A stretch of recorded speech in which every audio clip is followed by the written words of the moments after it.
Okay, we're gonna call the meeting to order at 10:11 and open us up to public comment. Joy. Anybody? Put me on the spot, huh? All right. Let's see what I can do here. It's tough to be both sides of the camera. Wes Wyatt, Salinas County Homeless Union co-president. I wanted to mention about Market Street that just happened a couple weeks ago. It was unnoticed. It was uncoordinated. The city, I'm glad there's a council member here. The Public Works, I guess, got collaboration with the Union Pacific Railroad, and so they were clearing people off of public property on the outside of the tracks without a posted notice. So no coordination. Salinas Sort said that they were not, it wasn't their responsibility because it was a UP operation. So, I mean, the fruition of services isn't happening, and yet people are still being robbed on a daily basis. Strong arm robbery. Pretty simple, basic. It's affordable housing. It's what we can afford. And people deserve to keep their personal property. There should be some due process involved, and I would hope you would help advocate for that. If you want the problem to go away, the actual problem is just allowing people to have an address. That way they could register to vote and also run for office, actually have a voice in this conversation. Allow people an address, stop the sweeps. If somebody was to go to jail, all their personal property would get put in a bag and it would be returned to them upon release. But if they can't pay the rent, then it seems like we'll give you our stale food, we'll give you our dead relatives' clothes, but if you can't pay the rent, we're taking it all back, and you keep making money off of both directions. And if you can't not value people just because they're not giving you money. Because that's really what it comes down to, is there's a piece of the pie in the culture of this casino, of this culture. House odds and rigged tables, that's what it comes down to. And you see the wealth inequality expressed by people that can't afford rent. We're talking about family, people with pets. It's very difficult to even with Section 8, you can't even get in a place right now. So the waiting list is getting longer and longer. The navigation center no longer allows bathroom and showers to the public. Neither does Dorothy's. So where do you go? There is nowhere. So let's stop pushing people around unless you're trying to kill them on purpose, which feels pretty intentional. There's no due process, and we need support. Anybody else? Margaret, you good? I just came to kind of observe today and see what you guys have been up to. It's been a while since I've been able to attend one, so I'm happy to be here, and what kind of good things are coming. I know it's like event season is right upon us, so it feels like for me it's year round, but definitely for downtown. So a lot of new businesses opening up, which is exciting, so I want to get around and visit with them as well and see how we can provide support. Are you thinking? Thank you. May or may not. I'm texting him. Oh, We weren't sure if we're gonna report or not. So, but he's busy. well, good, welcome. Thank you. Nice to have It's you, good to be here. as always. We'll move on to the consent agenda. First item, we've got the minutes for March 2026. The minutes for March, April 26th. all right, April 26th, the special meeting we had, financial report for March, financial report for April, and for May. Any questions on it? Any public comments?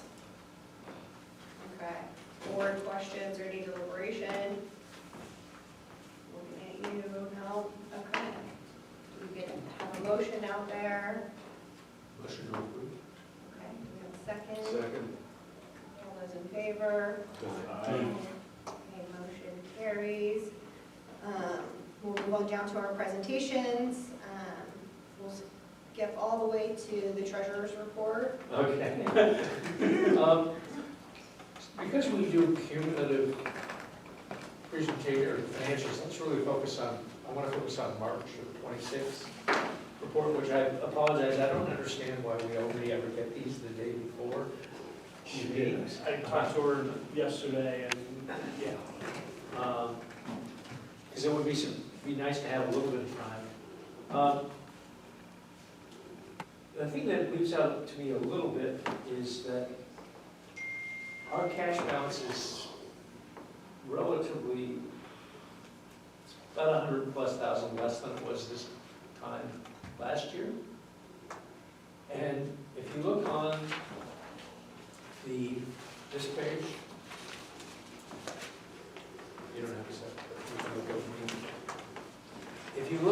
total income, and it's really just assessments.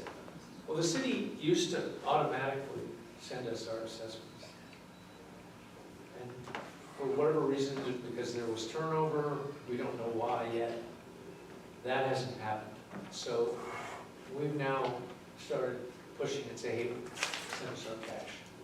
So it's, I don't believe it's, at this point, we don't believe it's an issue that people have not paid their assessments. They're just hung up at the city. So this is money they received back in December, right? For the first half of the taxes? Yeah, December and April is when the April taxes would are have been the next slug, so. Yeah, but this is for November, because this is only March.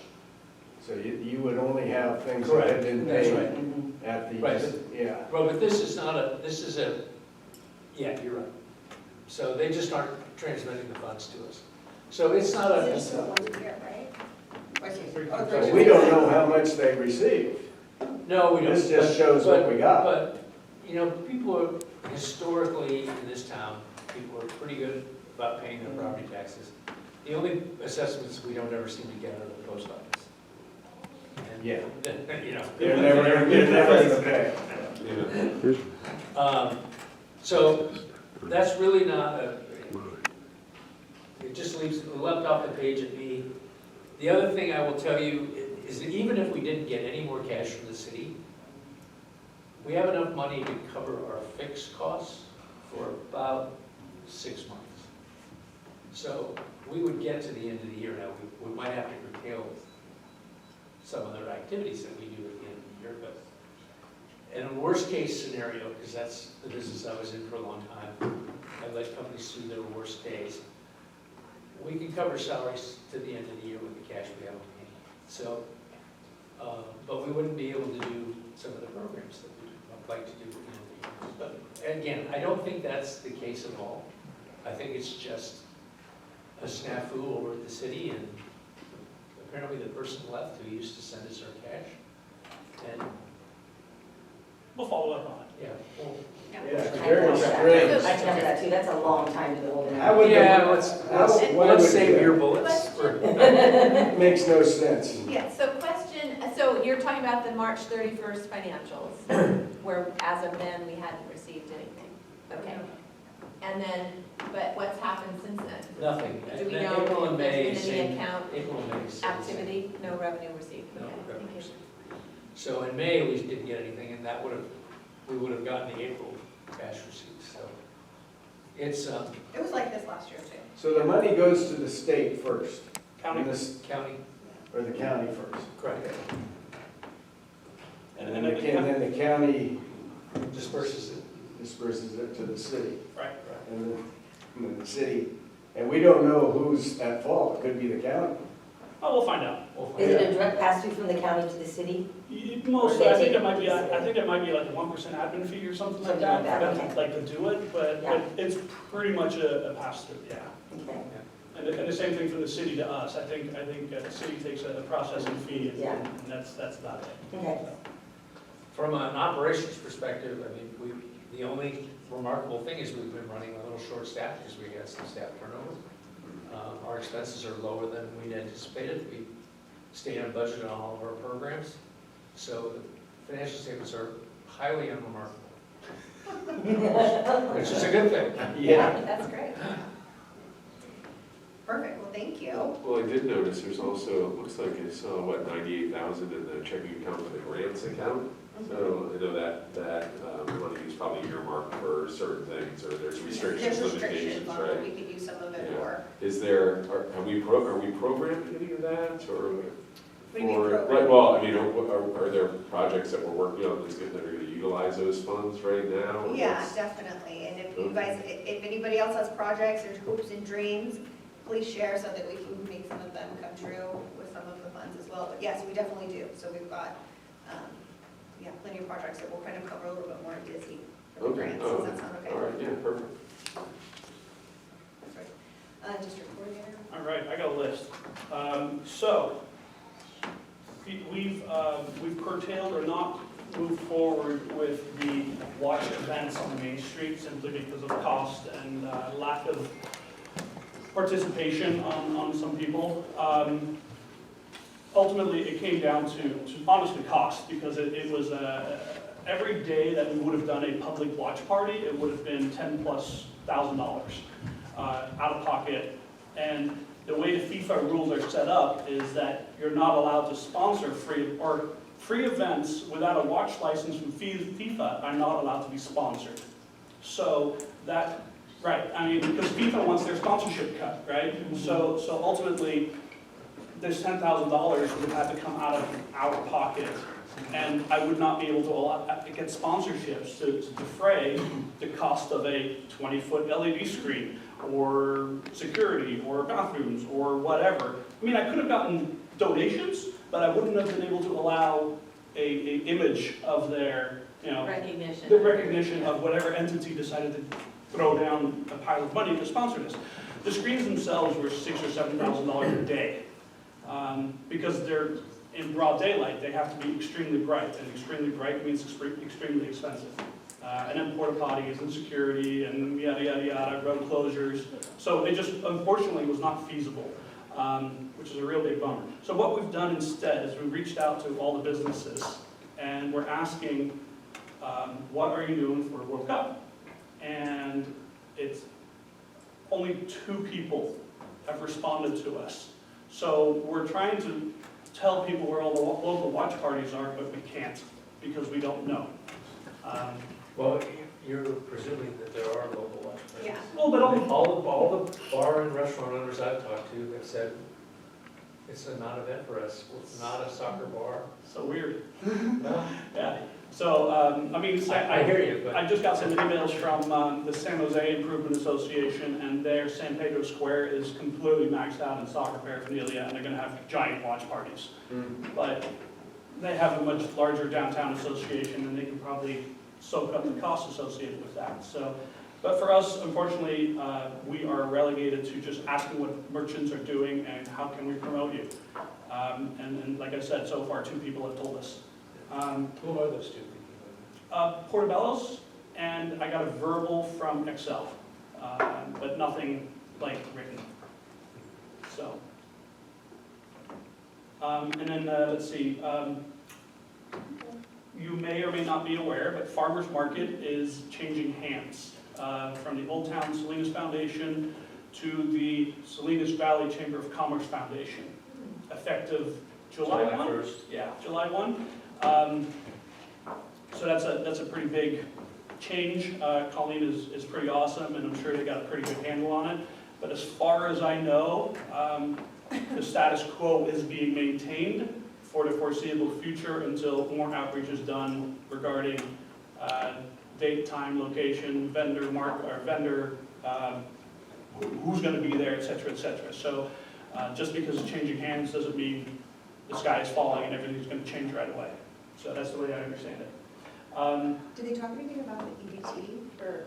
No, I know nothing about EBT at this point. Okay, I'll follow up with Colleen about that, because maybe she'd be more willing to do that. I think that'd be great for them to be able to allow that with the farmer's market. It's a little bit more, it's a It's a lot substantial more. amount more work. Yeah. But if it's possible, it'd be really nice for the community. Yeah, the way EBT works, the way I understand it, EBT works at farmers market is that all these payments are accepted by the vendors, and then at the close of farmers market, these vendors are paid out immediately by the market management, and then the market management gets reimbursement from EBT or something like that. So there is a lot of legwork involved with that, so I don't know what the status on that would be. Well, it's not just legwork, but market, they have to have the capital to do it. Yeah, the capital and the financial controls, and et cetera, et cetera. Are there other intended changes with the new administration? There are several partnerships going on with Hartnell, and there's some work programs, I think, where to give students or kids or people going to Hartnell like occupational work experience and sort of pipeline them to the next job. I think that's one of the programs that they're going to work on. I forget the name of the program they're doing, but it's like reaching hands or reaching out or something like that. I will double check. And so yeah, that's it. That's all I know. Who's going to be running the actual vendors and? The person in charge right now, his name is Brett, forget his last name, but that person is staying in place as far as I know for the foreseeable future. So I don't know how that's going to change when moving forward, but for right now, just to keep everything normal, he's staying put. Nice. Cool. Next item, marketing update. Actually, I'm sorry. In your packet, I skipped an item. There is a lease agreement or a tentative lease agreement for property that Tom runs for us to move our office our office on Midtown Lane is primarily used for storage at this time. And so it doesn't make sense to have an office, it makes more sense to have a storage location. And so I'm working with Tom to see what it would take to come back and forth, and that your tentative lease agreement is, I included in the packet right before the farmer's market update. Basically talks about terms, action. It's a big friends and family discount. Yeah, Yeah, it's a big friends and family just to discount. help us save some money for the space, so we can review it now and then maybe take action on it next. Yeah, or if, I'm not sure if that is a board action item. I don't know if I'm authorized to make that or sign on behalf of the board, but that's something that you guys will have to discuss. Yeah, we should put it on the board. Okay, fair enough. And then The only other thing is that, because it's a shared space, because we use it for some of our operations, is that we need to have you guys build a kind of your own locker in there, Okay. so that our stuff is segregated from your stuff, and we'll put up with. And I think I did the math and the quote on that already, and in terms of goods needed to do this, it's negligible, and we get it back in like less than 1 month's rent, equivalent. We break even on that construction part in a matter of weeks. The bigger logistical hurdle, instead of just moving the physical stuff over, is that Midtown Lane is our legal mailing address and our legal posting public notices address. So that is something that I would have to move over to 44 West, and so we can put it in the window or something like that. But that's the. Did you do a PO box? I'd have to double check, but I don't believe so. I don't think so, because we have to have a place where it can post and people. I mean, I don't mind you guys using one of my other buildings. So, but that's all. It's all paperwork and things like that, so it's not a huge deal. I mean, it is a huge deal, but it is nothing that we cannot overcome by just finding the right forms. Can you get us the numbers on what it would cost for the storage units? Yeah, I think it was. I think I did a quote, I'll have our maintenance team build it, and it's just a matter of hardware and lumber and some sheetrock. And I think I could spec it out to less than $500. But I'll get you guys a list. And I think for a future action item, just to keep everything clean and tidy, talk about, the savings, what the financial implication is, We'll do. who the lease is with, what the market rate is, because you also just want to make sure it's transparent and there's no. Cover the details with Matt too, about posting and the address and all that, so we're not, We'll do. trying to just save money, we're still checking all the Oh, boxes. yeah. No, we definitely want to make sure that the public noticing space is still there, and legally, wherever the mail is going to go, there's a legal address, all that good stuff. So, let's see, But thank you, this is a great opportunity. Space we don't really use, so Well, thank we can't use it, so. it- So do you know where the Eagle restaurant is? Uh-huh. And then there's the barber shop? Yeah. And then there's that empty storefront that's got a window? Yeah. It's that building, we cannot rent it for continued use. We just use it for storage. The building doesn't have a masonry foundation. And so we can't rent it for occupancy, but it doesn't mean we could rent it for storage. And the city's basically told us, but we could actually, they've told us that we could rent it, but to upgrade it to any level of use doesn't pencil. So it's a big, highly centralized storeroom.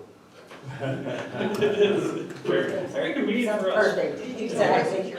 Were there people occupying What did they or say? just leave? Oh, they're. Yeah, my, Code about Beatification. Yeah, or something. but 1989. What's the difference between it and the rest of the building? What do you mean?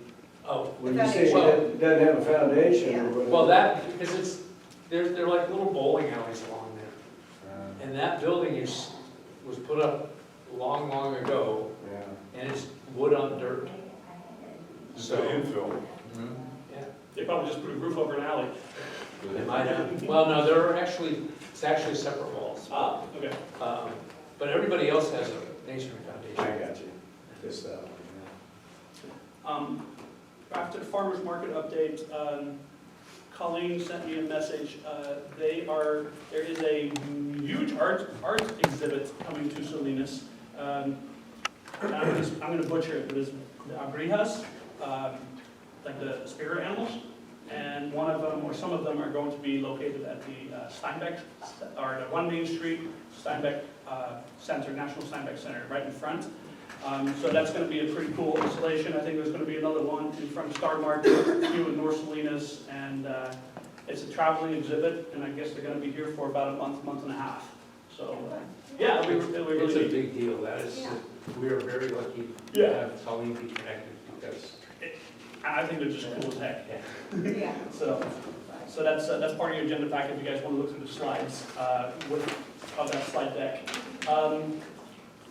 Marketing update is pretty small right now, but one of the things that we're doing is we are sponsoring, very small, but we are sponsoring the Salinas Summit, the biological summit that the Western Growers Association puts on with Wharf 42. And our sponsorship is not monetary. We're giving them 450 Salinas City Center bags. And that way they have a location for all their swag and stuff that event or conference attendees get. So we're giving them 450 bags. We already have them. They've been sitting in our office. And we have reached out to all of the, matter of fact, some of you guys should have gotten this email, that we have asked the businesses in Salinas City Center to send us or give us 450 flyers or 450 vouchers or 450, hey, we're here, come visit us during your conference. So it was a good way to move some bags, and hopefully there's going to be some outreach, or hopefully there's going to be some return on for the local merchants to get some recognition out there for a very easy lift, in my opinion. So we'll see how that works out. Let's see. That's it for my report. The rest is under DISI, SOBO, or menus. Okay, perfect. Any public comments? Any questions for the board? Okay, we'll move on to our ad hoc committees, DISI. We've got a couple of projects. We have another mural approved that we've been working on forever by, what is it? How do you, Yeah, but what's the address? oh, 201 Main. Yeah, 201 Main, which we're waiting to get approval from the city, which is exciting. It's we're on 201 Main. Behind 201 Main on the back wall. So right here at the alley, On the the alley. alley. right there, it'll be an interactive one, so you can come up next to it and pretend to sit on a swing and be a part of the mural, which will be cute, whimsical, you know. And then I'm working with some 8th graders. I have found an amazing artist whose talent is just exceptional. I wish I had skills because I have all these ideas and I have no way to get it together because I'm really just not artistic. I just have ideas. Anyways, she's an amazing artist. She's working with kids to create some beautiful art. We thought about putting in the alleyway, but I had presented her with an idea of this fabric that would change colors as you would go around. I had seen a couple other installations in Spain and other areas that was spectacular, but being a true artist and a creator, she came back and was like, yeah, that's cool, but I want to do this. And what she sent was insane. I'm going to pass my phone around to everyone. Okay. And I bulbs inside now. So I'm talking with Jackie Cruz for one main and putting it inside the Steinbeck Center right in the glass opening space. So it'd be great interaction with the youth to contribute to our community and then adding art to our community as well. So that's a project I'm hoping to get done this next year and working to make that happen, which is pretty exciting. You want to talk about, well, the alleyways, we put up a rail so that when we're doing our alley installations, it gives us more opportunity to do something, to test our creativity, to put heavier things up and really elevate the alleyways because you have the metal, what is it, track? Yeah, it's unistruck, but it's a metal rail, yeah. Yeah, that just allows us to attach things a little bit more secure, which is great. So it'll just add some more color and creativity potential to that area. And then we did the lights. Yeah. Yeah, please. So we put a rail on both sides of the alleyway between Patria and the former La Fregata. And what that, right now, or previously, we just had the lights zigzag or diagonally go across.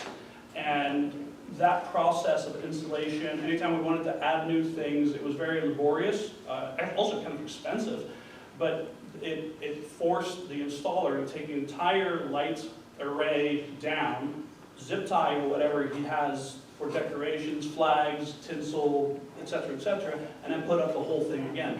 What we've done now is by putting this rail on both sides is a perpendicular install. And you can see it much better when you walk by, but it makes the lengths of lights the width of the alley. So they're only 22 feet. It's going to be very, very easy to add lights, remove lights, add other designs, additional cables with stuff. We could almost make it modular where we literally have a box of like, oh, Christmas needs to come up, and an hour later, Christmas is installed, versus now it's like a half-a-day process. So it should streamline things.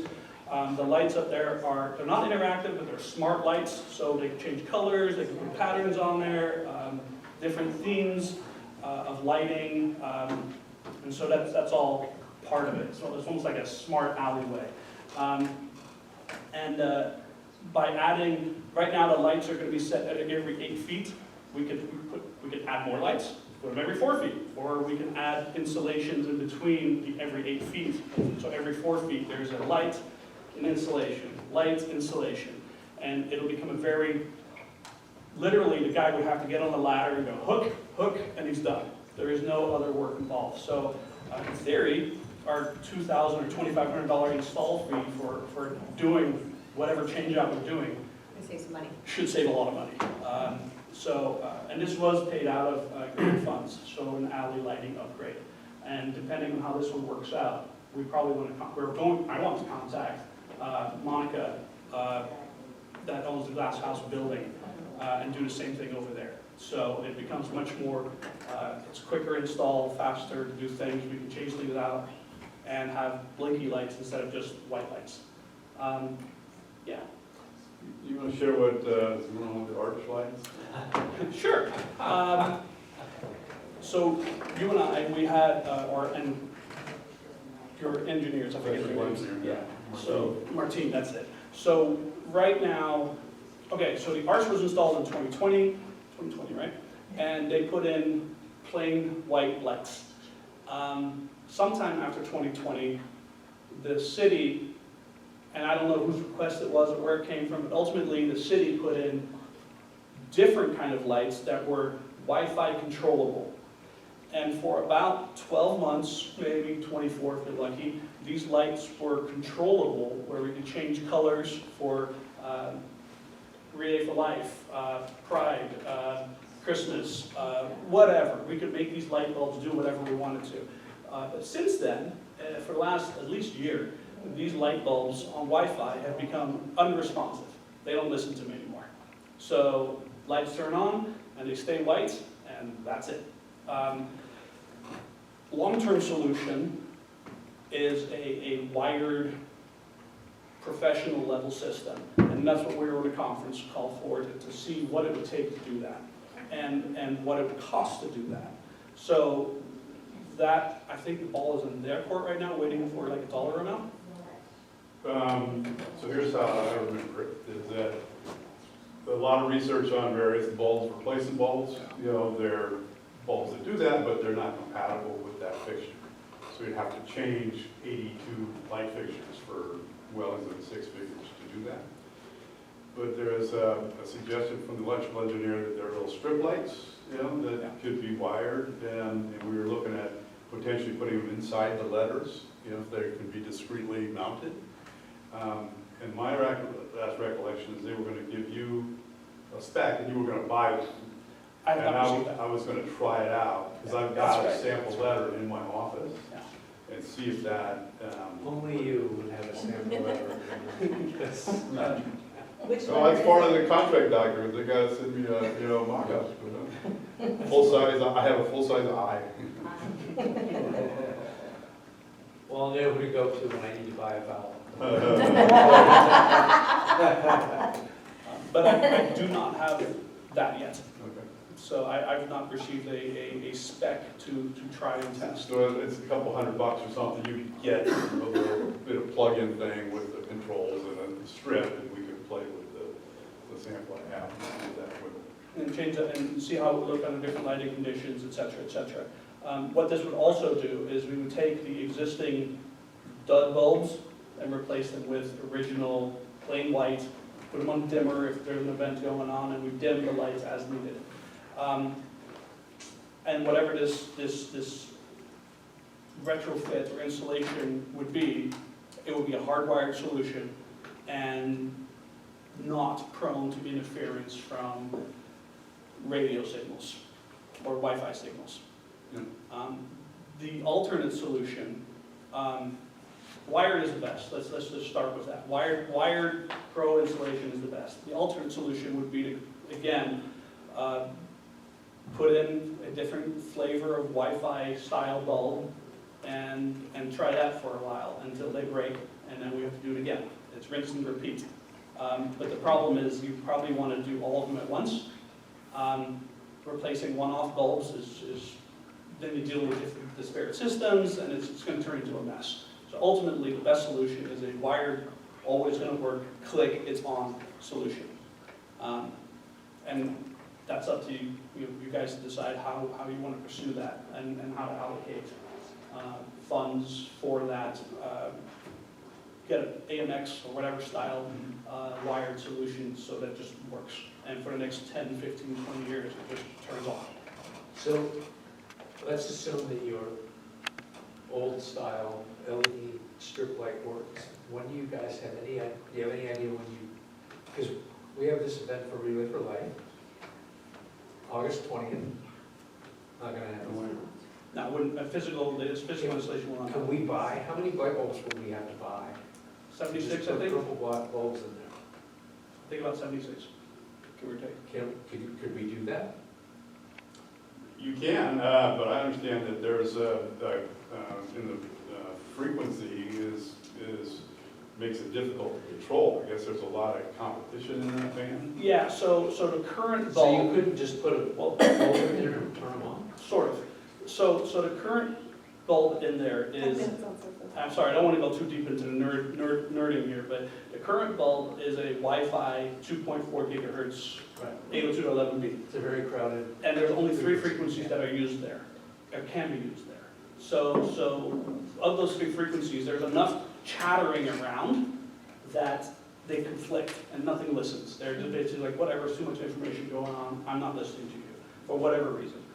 The alternate bulbs that I haven't tested this on large scale, so I can't tell you for sure, but the alternate would be a mesh frequency that uses a different frequency in a 2.4 band that is not susceptible to standard Wi-Fi.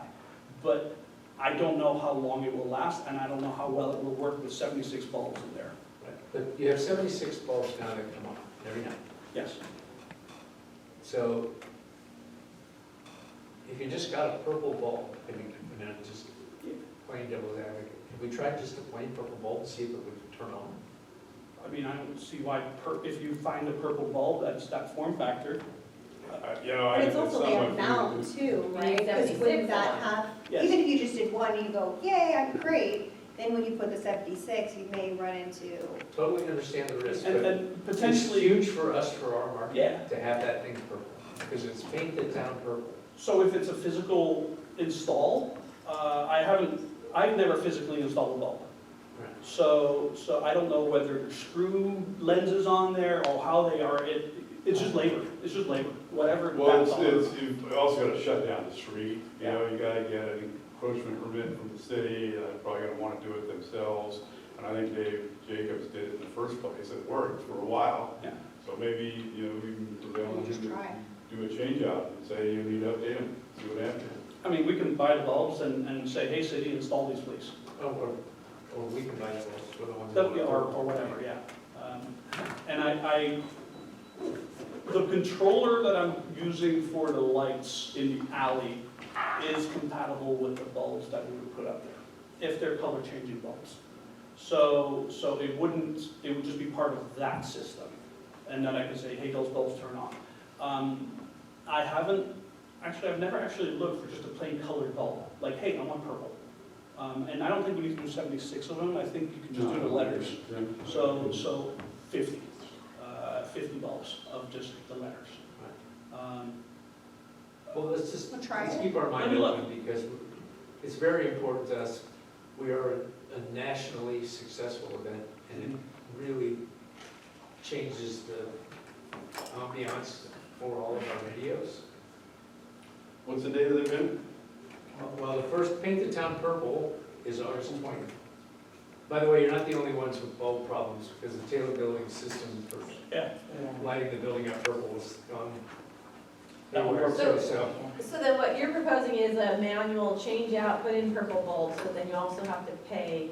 That's what he's proposing. let's use, I mean, that's what, okay, but then you'd For have that to day. then go back Yeah. and undo them. Yeah, at some back to point. white. Okay, Um, so it just sounds very labor intensive. it is labor intensive. It is, you're literally, you would be shutting down the street while there's a boom truck in there going. We'd probably need to do it after hours, you know, and, you know. I mean, if I have a boom truck, I don't mind doing it, because I mean, I've done it. we'll look into some options, Yeah. because it sounds like it'd be a great thing, so let's try to make it work if we can, great. If not, let's let them know as soon as possible, so that, In the past, Public Works has refused to give us an encroachment permit. When we're Okay. trying to adjust the lights. Oh, we have a council member we can lean on here. I love talking Then to I you. suggest. Save our Save our bullets. I bring them all my problems. But it is, I will check and see what their answer is and see what happens. And I'll look into costs, Yeah, I'll look but- into the price. yeah, for you on our end, for the permanent fix, we need to get numbers, I'm and waiting, obviously yeah. something has to happen. So it's good, we're all aware that there's an issue, and then Yep. we can get costs so that we can make a decision. Probably come out of grant funds, I would imagine anyway. Yeah. So, yeah, let's make that happen, because we obviously need lights that are easy and functional, so that we can enjoy it for other events and make it exciting for our community, for sure. Perfect, cool. That's fine. Yeah, definitely. Okay, so, for the last 2 or 3 years, I've actually been looking for a program that will do this, but I've been wanting to put together a universal downtown gift card. A card where we can go to Bruges, grab a coffee, and then grab a beer at Dubbers and maybe some sushi, and then we feel really sick afterwards because of all these different things, but basically, I want to use a gift card at every store and only have one gift card to use. So that is a very tall order because everybody has a different cash register. And they're not going to give me access to their cash registers to like program something so every card is whatever. So, I see your face. I I grew have, up in the credit card business, I'm telling you, there are plenty of solutions that'll do exactly what you want. and I found one. And so the solution, it turns out, and I learned this, I didn't know this, when you have a MasterCard or a Visa, that's part of an open loop system, you just swipe and it talks to the processor and whatever, and you get your money. Well, we don't want to just give people a Visa or a MasterCard because then the money can leak into not our district, or it can be used anywhere, right? So we don't want that. We want this gift card. If somebody buys this Salinas gift card, it stays in downtown Salinas. So there's a company out there called Gifty, with a Y, Gifty. And what they do is they create a closed loop system where only authorized cash registers will accept this card. And there's no programming required on the vendor side. They just basically swipe a dummy card, and the dummy charge puts them into our account, basically. And now they are part of our merchant network that will accept this card. And the underlying mechanics, it's just a MasterCard. And it just, as long as your register is accepting a MasterCard, you can be part of this network. And so far, the only requirements, I believe, or should be, are to be in part of this network is that you are within the city's, Salinas City Center borders, and you are a legally operating business. So we're not going to do any weird credit card charges from like some fly-by-wire outfit. But that means Sushi Daruma, Brugi, Beer to Bean, everybody accepts the same card. And so what I've done is I've reached out to about 20 entities so far, and I've got 15 confirmed businesses that are willing to jump on board already and say, yeah, great idea, let's do this gift card. And so what we can, when we bring this program up, or when we go live, all those companies can accept the downtown gift card. And I've dubbed it Lettuce Cash.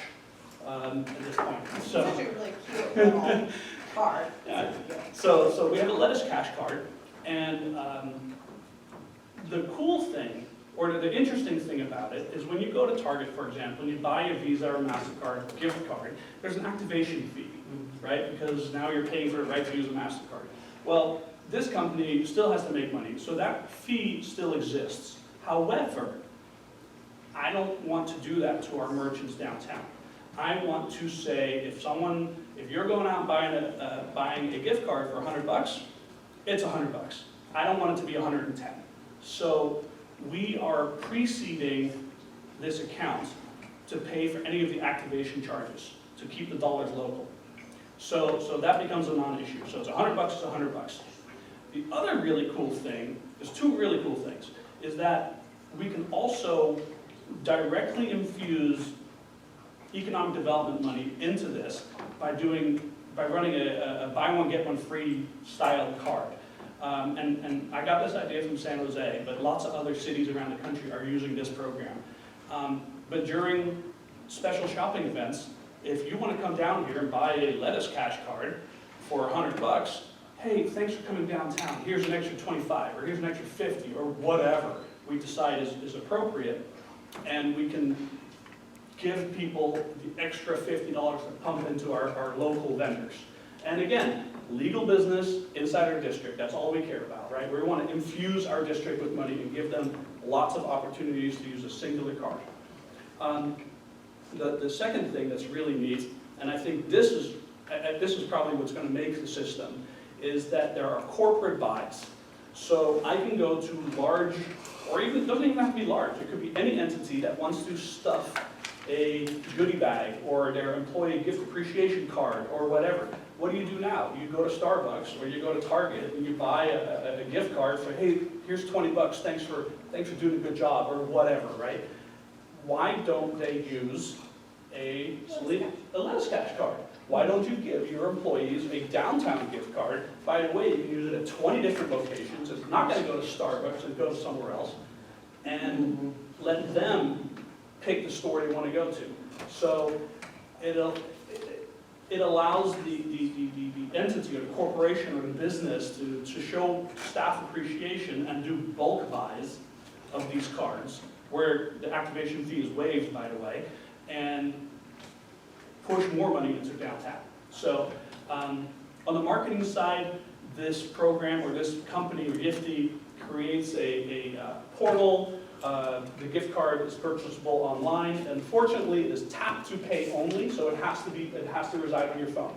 But all the vendors so far that I talked to, they all have tap to pay anyway. So why not? And then the, So there's no physical gift card? correct. That is the, It's a token. yeah, essentially. And I still come from the physical world, and I wish I want to be able to, do that.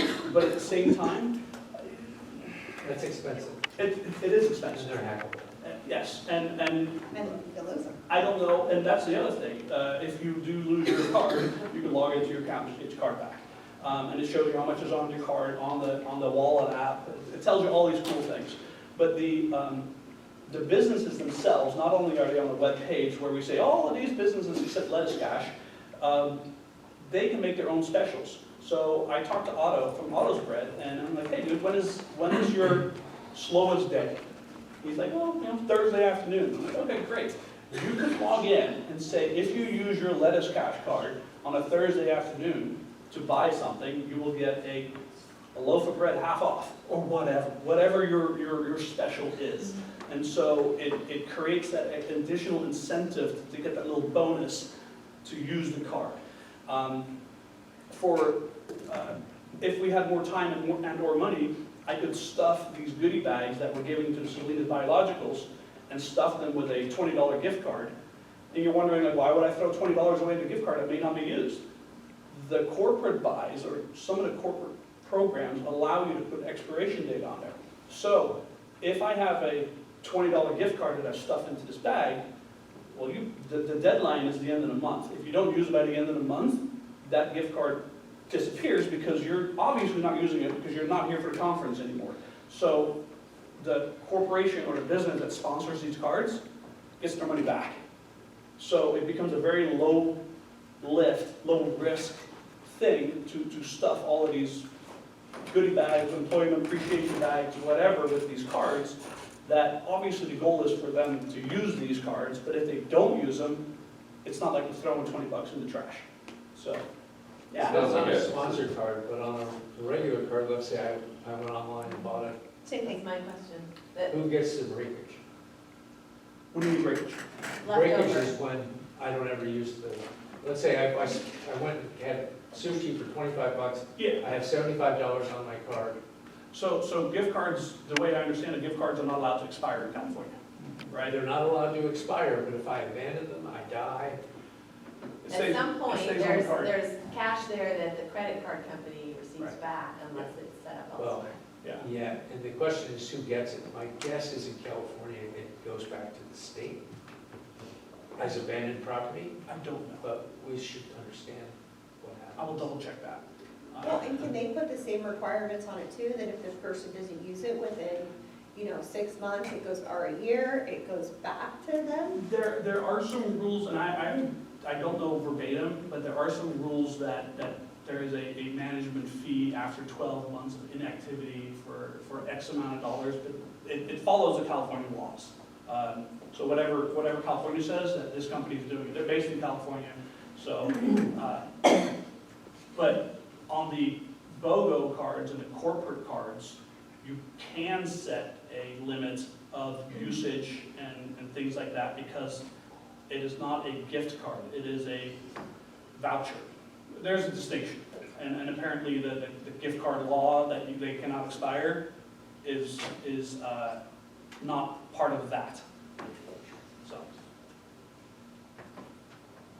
but yeah, so I requested $2,500 from DISI grants to pre-seed this venture.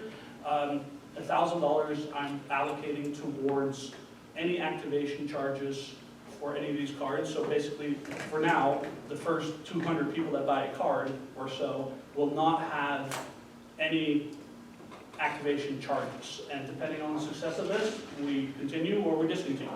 And then the second $1,000 is, I'm going to start a small BOGO for the first X amount of people that buy a gift card when we bring this live, when we announce it to the world and say, these are our 15 or 20 businesses that are participating. Buy a gift card now, here's an extra 25 bucks to use. And so that will go, a handful of people to various cards. And then the last $500 that I'm getting stickers and window clings to say, let us cash, accepted here. You know, It's probably some Yuki's and things. there is a marketing package, but it'll be a Yifty branded stuff, and I don't want the Yifty branded stuff. I want Salinas Let Us Cash branded stuff. So it'll be right next to the Visa, you know, Visa, MasterCard accepted here. It'll be a Yifty card accepted here. And maybe do some You know, let us cash. Yes, You just said. thank you. What about farmers market? Good question. They are not businesses that are residing in our district. I understand. So that is People are one. gonna have their let us cash card, and they're gonna wonder why they can't use it at farmers market. Correct. And that is a conversation I need to have with Colleen. Because then it'll be, I personally think that we probably should not, unless that business has a brick and mortar or an office within this district. Because, It should be zero. right, but all of those businesses are, all those farmers are not from the Salinas Valley. They're from Merced and you know, the Los Banos and all of those places. So I would be initially reluctant I don't disagree, I'm to just extend telling you that that offer. that's gonna become, Well, isn't that just how you market and position I'm the just, the exactly, whole we product? have to, Yeah. we have to make And sure that we. We can get ahead of that problem by talking to, talking to Colleen and Farmers Market and say, by the way, people may come to you asking for lettuce cash and you do not accept it. So, and that's gonna be a little bit of staff or user education. And the other thing, you know, to go on to user and staff education, tipping is not allowed on these cards. So bars and restaurants that people pay with a gift card, they would have to figure out a way to do tipping. And that's with any gift card, by the way. So it's not our card specific, it's any gift card you're not allowed to tip on. Because they do a pre-auth for the set amount, and that's what you get charged. Isn't that you don't live in certain states you can't buy alcohol when you get there. Crazy. Well, in certain states you can't buy alcohol on Sundays or whatever. Greg, so the card could be used like at a coffee shop, and it could be used at, you know, head over heels, so it could be used All merchants, participating. All participating It entities. could be Merchants, food, yeah. Yeah, and it could be the smoke shop across the street, it could be the foot rub guy down here on the 300 block, or it could be head over heels. I've talked to her, tentatively she's in. Aqua Blue is in, the coffee shops are in, a few other entities. I have a list, I don't have it on me, but I have a list if you want to see it.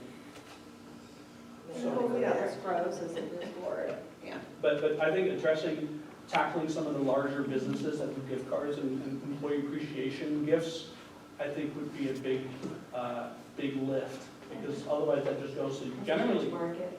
yeah, it generally goes to just like these national conglomerates that have their gift card that can be used anywhere.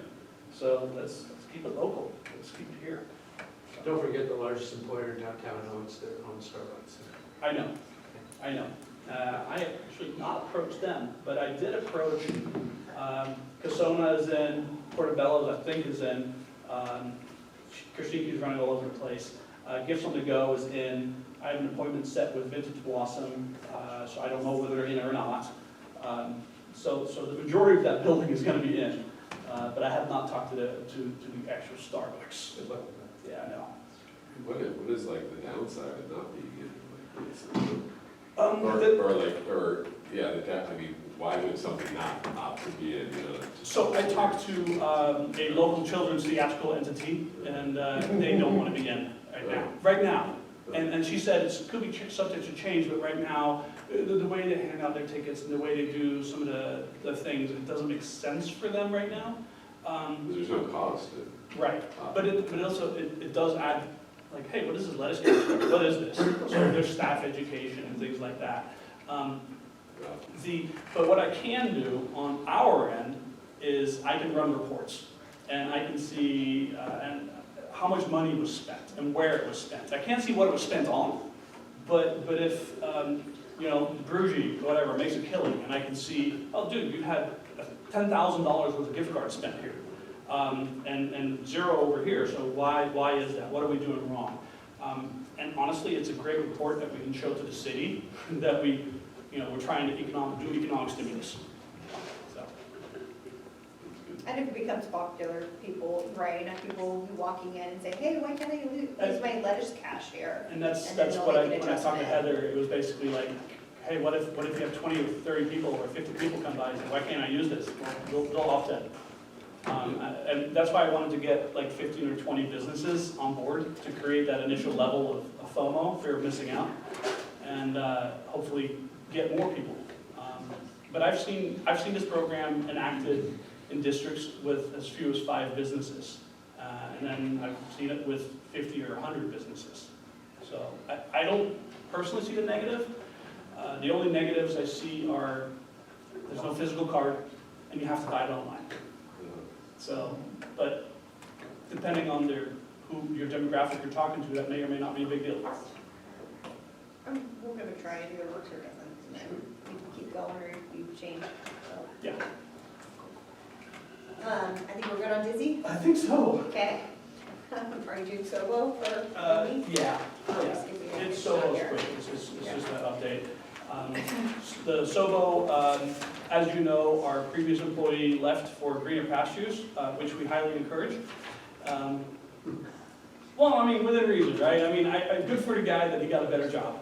And that's basically, so Josh is working for an entity that we couldn't match the pay. So now Paul joined us, and he's been in a downtown fixture forever. He was a cook at Manja and a few other locations for the past 20-something plus years. Paul's doing a great job. He's wiping all the benches, all the trash cans, picking up all the trash. He's doing awesome. So far, Paul's here, and we are very happy to have him. I've CC'd Audrey on a bunch of these. But I've been sending emails and phone calls and in-person talks with the city regarding all of the new trash cans that are installed in downtown, which are very, very nice trash cans if they were usable. They're currently duct taped up, and they've been duct taped up since April 11th. Months. Well, that's April 11th. Is No, I've been using the one on Alisol until last week. Well, that's the problem. So, they were taped up. All of the taped up signs have since disappeared. And the bins were filling up.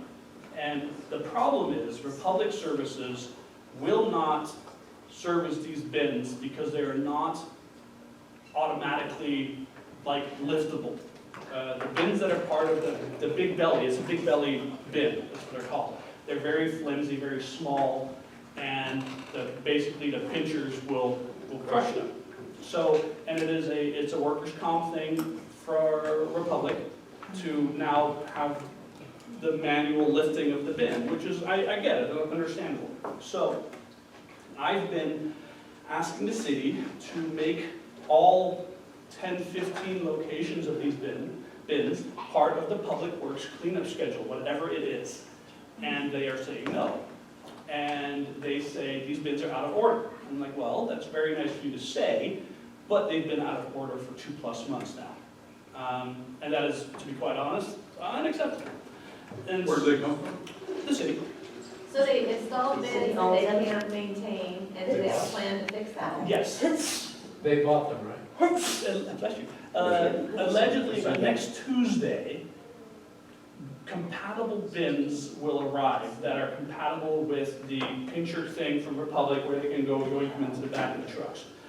But in the meantime, I've been asking and saying, hey, and service these bins, and finally last Friday they serviced the bins. What they did then is they wrapped them in duct tape and put bigger signs on them. Yeah.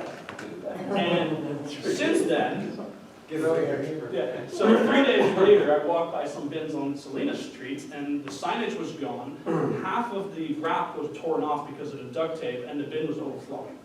So I sent a love note to the city saying, please service this. And so far, the answer is, no, we will not service them. So, and this is every single big belly bin that has been installed on Salinas, Monterey, Alisal, one in our alley, and a few other locations. So, So they created the problem, Yeah. correct. That's, and now you're on your own. that is embarrassing. So who orders The that? city. So They just throw this money away now. the city has been looped in, and you've been looped in. I first started That's how the we emails. roll. Situation normal. I started the request nicely, like, hey guys, please, Yeah. please service these, please service this. And then I escalated, and now you guys, and Audrey's been aware, and city manager's aware, economic development manager is aware, public works is aware, everybody's aware. But they're not part of the rotation at this moment, as of now. As of my current knowledge, from a few days ago, they are not part of the current rotation. But they're gonna be removed this week, next week? No, they're not removed. They're No. finally getting new bins. Inserts. They're getting inserts. Inserts. Sorry, They yes. can be, But nobody will clean up the trash for them to put the new inserts in, so they're gonna just. they're gonna have to, yeah. I don't know. We'll find Maybe out. maybe that's the plan, is to clean them out, replace them. Well, and basically, what I tell the city is that I have our cleanup That's crew, actual, I know. but we don't have the tools and the equipment and the facilities and the Yeah. trucks to do this. We have a cart. And so, anyway, so now that's what's going on with the bins. And then I've been discussing with, we are currently servicing all of the trash cans that are in the parking lots. We've just been doing it because no one else has been doing it. And I've been discussing with Nathan Q, the new economic development manager, let's formalize an agreement. And perhaps, one of the complaints is that the Monterey Street garage is always full and dirty and unsecure and yada, yada, yada. And I'm discussing with him informally at this point. There's no official stuff going on, but we're just saying like, hey, what would it look like if Salinas City Center did this for you? And formalize the agreement that we are picking up trash in certain areas that are not our responsibility. And what does that look like? The city can literally wash their hands of sending public works to do certain things, and then we will take that on for whatever consideration that may entail. And because one of the things that we're complaining about is we want security in the garage, and things like that. So, but to put a full-time security person there probably doesn't make sense. But it's easy for me, and we're doing it for our first Friday Art Walk, or First Friday Salinas events. We are augmenting our security as needed. It is easy for me to augment security and increase if we get reimbursed for those events. So it's not a big lift for us to do some of these things. And so we are loosely talking about, hey, what would this look like if we were to try and do this? So that's basically the SOBO update. Any questions on that? That was a big one. Lot of SOBO. No. And use? Yeah, well, there's an item on here I'm not really that familiar with, Greg, so I don't know if you want to take it, the ITC draft opportunities report. It looks like it was something that was attached to our agenda. It was. I didn't really have a chance to really get into it, but maybe you can. Sure. So the ITC has been a favorite topic of ours. The city planning department did a opportunities memo, and the reason I included it is because Peter mentioned it during the land use meeting, and so I wanted to attach the actual memo that was discussed of opportunities that we could be doing. And part of that was the playground, the signage, the events, the food trucks, whatever. And so that's why I included this, because it was brought up during our land use meeting. And for what it's worth, the ITC did, I'm sorry, let me rephrase that. The parcels where the historic properties are currently located, they are now, it has been approved by City Council to call themselves Salinas City Heritage Park. And it does not include any of the parcels that the parking lots and like the road and the bus lanes, it's just the historical parcels that they're on at this point. Yeah, so the concern has always been, what's the significance from a land use standpoint on the ability to redevelop that ITC area if it's designated some park or some historical significance, because there's all kind of rules that you have to comply with if you're building within one of these like historic areas. And so our understanding is that it's really just a name Branding. designation of branding. It's not going to have any kind of regulatory consequences for future build out of the ITC. So that was And I did have a meeting with the Heritage Park stakeholders group a couple days ago because they want to start hanging banners yesterday.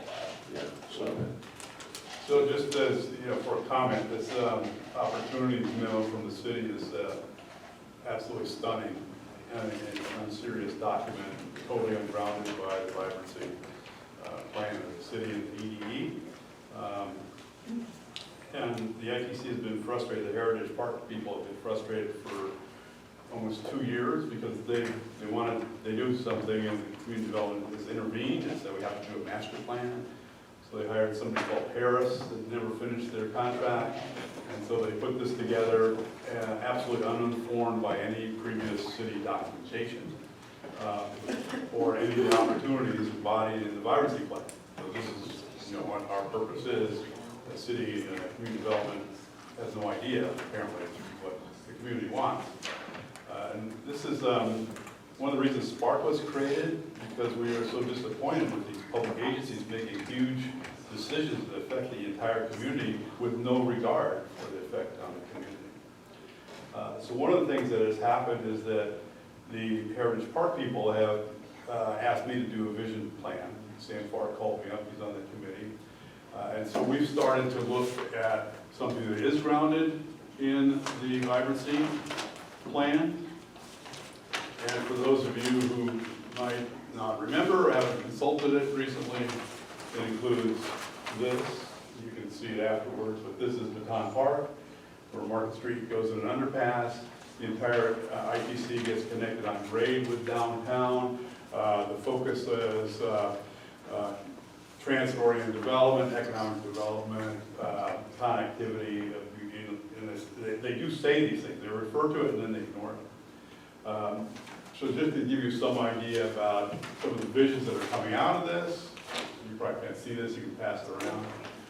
But this is a serious effort to show real placemaking, to create the Heritage Park as a historic center of a community that's going to attract visitors and tourism and contribute to economic development in a very powerful and compelling way. And one of the biggest threats is that the city is giving this site over to MST instead of all the development opportunities that they've articulated in their own plan and are articulated in the vibrancy plan and embodied in the economic development element as to do it. So what it is the entire ITC is taken over by a bus stop and a parking structure that further separates the Heritage Park from downtown and turns us back on all the economic opportunity and vibrancy possibilities from the ITC. I was at a meeting with the chamber when MST presented this, and they were asked, well, did you think about any other places? And their answer was, well, this is just what the city gave us. So the city's totally disconnected from any of their documents they paid millions of dollars for. So if we're looking at some alternatives, the chamber is starting to engage on this, so I think this is something that needs to be interrupted. I've talked to Luis Alejo, who's on the board of MST. They never heard of it either. The staff never even talked to their board about it. They never talked to the community about it. And Luis says, well, it's the city's decision. So this is 4 votes of the council and help save this opportunity. I asked MST, are you going to also calculate the opportunity, the cost of the opportunity loss if you do this? And of course, the answer is no. They never thought about it because they're inside of it. So this is where it is. So that's, so it sounds like that's the ITC thing. And then Lisa Murphy was on the things committee call as well.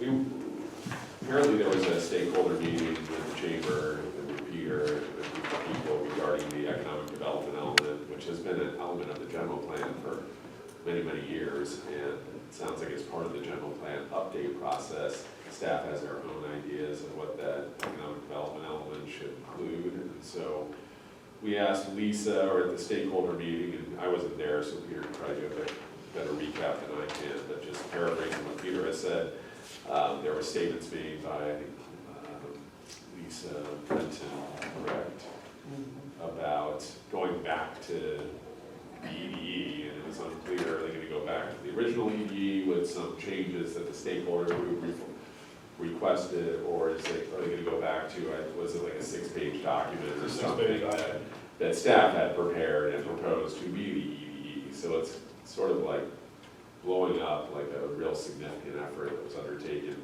How long ago was that, Peter? That EDA, It was 2017. Yeah, an award-winning document, right? And then kind of putting it in the scrap heap and then coming up with our own idea. And Amy Salmina was able to confirm that with Nathan Cube in our council meeting. She just took him aside and said, what are you doing? And he said, yeah, we're blowing it up and we're gonna distribute it on all the other elements. So it's very clear that the city staff plans on basically disposing of the EDE as is and replacing it with their. And then just like incorporating whatever policies in the land use element or. Well, if you've read their EDE, it's, the EDE is a very powerful document. It's huge. It won 3 planning awards from the community development's planning peers, you know, the top professional organizations in the state give it awards. So that is too hard of work apparently for them, too difficult, they're afraid of getting sued. If they just say the EDE as it is, it's immune from suit. It's been through the EIR process, it's approved, it's passed the statute of limitations, it stands as a powerful guide to the other economic development elements. But the community development staff decided to ignore that economic development element, which was to be a model for building the other updates. And they just went and built the other updates, so.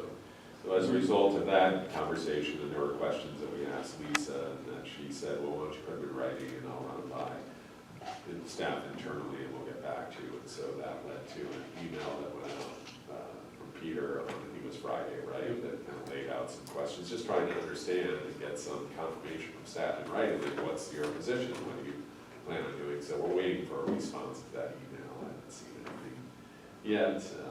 I don't know if Peter has, but. No, I think I got it. I know she's probably out of town most of this week, so That's I out don't there. know if you want to send it to somebody else. Well, maybe we forward it just to Margaret, just so you're aware of some of the. Yeah, I've been questions that are out involved there. in You're- the process from, well, for the last probably almost 6 Well, we're months. really confident that Margaret and the council supports the EDE. Yeah. And so has been working, talking with the mayor about a strategy on how to, secure it. And they sort of give you a playbook, these are the steps, we're going through the steps one by one. This is how we preserve that opportunity. So that was basically the predominant discussion at the land use committee meeting, just trying to understand where we're going with that EDE process. Because it's really important because we incorporated a lot of concepts right in the vibrancy plan and it's all embedded. Yeah, and in some that of them have been implemented. Taylor Farms was in the EDE. Soccer complex was in the EDE. So it's been very valuable. So it'd be really a shame for the future to lose it. And I think also if there's specific areas that there's a concern about, legally or not legally, I think we need to know exactly what those are specifically. Well, the city manager has more than once said, we agree with 99.95% of the EDE. So what's the .05? So That's what I'm trying to get what's to. the .05? Why are you Exactly. letting that, Dictate tail the rest wag of the it, dog yeah. And here? I think we have not been able to nail that down. I think that's where we need to get some clarity. Because I keep hearing, well, there's, we've had legal counsel. Well, we put up a simple discuss fact it. sheet, there's no legal threat to the EDE Mhm. if they use it the way it's intended. Well, basically, they don't want to see the undergrounding of Market Street. That, No, they To don't, me, that- that's it's, what it it's, looks like. the whole thing, Frank, it's too hard. It's too big a vision. It is It's, difficult, It's yeah. too much of a bother for them. And that's what, they said it right in a public meeting. Grant Leonard, the senior planner, tells the council and the planning commission, I don't know if you remember that. I do, yeah. He said, Larissa asked him, she's the chair of the planning commission, she said, "When you say you're gonna streamline the ED, what do you mean by that?" And he says, well, we're just gonna, he says, it's a bear of a document. Sometimes it's hard for us. Yeah? And he said, and we're just gonna tweak it a little bit. We're just gonna tweak it a little bit. Well, they're throwing it all out. So they misrepresented what they're doing. Yeah. They're not honest brokers. It wasn't cheap putting that together either. I remember it was like a pretty significant. It was $1 million. Yeah. And hundreds of people donated thousands of hours. It was unanimously supported by the community. 28 people stood up in public comment and supported it. No objections. Should remain, but the focus should be implementation. Right? So if you have time for a call, I'll brief you, give you an update if you want. Seems like it would require council action to move this. That's what I understand, that's what I keep bringing up, they say, well, you know, the general plan is, you know, we're not ready for that yet, and I realize that, but we have to plan for the general plan. This has to be part of, you know, we But have to know where we're going. instead of honoring the decision of the council to approve the work of the community, Yeah, the staff decided on their own. I understand. With no parent input from the policymakers or the community to discard that and do what they want to do. So that's some boots for sure. So that's it for the land use committee report. Any public comment? Can I give a small MST update? Oh, yes, please. Sorry, yeah. MST, I reached out, after our land use meeting, I reached out for the general plan PDP, and while waiting on the Heritage Park change, which we now know passed, and then I also emailed Michelle over at MST, just to see what's the status of everything, where do we stand, what's the next step? I received no response from the GP or the EDE, and MST, they are basically, they have their 3 locations that they were workshopping internally. One of them being the ITC, one of them being the Chase Bank location on Main and John, and the other one being the parking lot in front of the post office, between post office and the rec center as their new MST stations. They are now internally reviewing documents and internally doing cost assessments or estimates. Feasibility study. So there's nothing public really like where they stand. They're working it internally to see what it looks like. So that's basically the update from MSC. Right, did they give you an idea of time frame? 'Cause I understood it was gonna happen fairly soon. They're gonna choose one out of the 3. Yeah, I'm sure they are. A matter of fact, tonight on the Transportation Commission agenda is they're going to do a little, not a spiel, that's not the right way to say it, but they're going to do a presentation Okay. on some of the status items, but I don't know exactly which way or what the cost estimates are, or which way they're leaning at this point. Well, they've said that they're leaning on the ITC. If you look at the other 2 options, They're not really good it's options. like they were put in there to be rejected. Mhm. To say, oh, look, we We did tried all some the other work. options They're and it there, didn't work, you know, yeah. straw men to get the ITC. Yeah, I mean, I think we know where it's going, or Yeah. where they want it to go. exactly. And part of their presentation tonight is also going to include the Alice Al Williams corridor, which is their heaviest or busiest line. Yeah. I mean, thousands of people move on that line, and what that means in order to streamline some of the intersections going through our district, but majority is just the rest of Salinas, where traffic prioritization, Yeah. bulb outs, things like that to make the buses move smoother. Yeah, they're running behind time, like Yeah, repeatedly. they Behind cannot, schedule. their service times are suffering because of some of the congestion. Mhm. So, and that's what they're going to talk about tonight. Okay. That's all I got, sorry. Any public comment after that?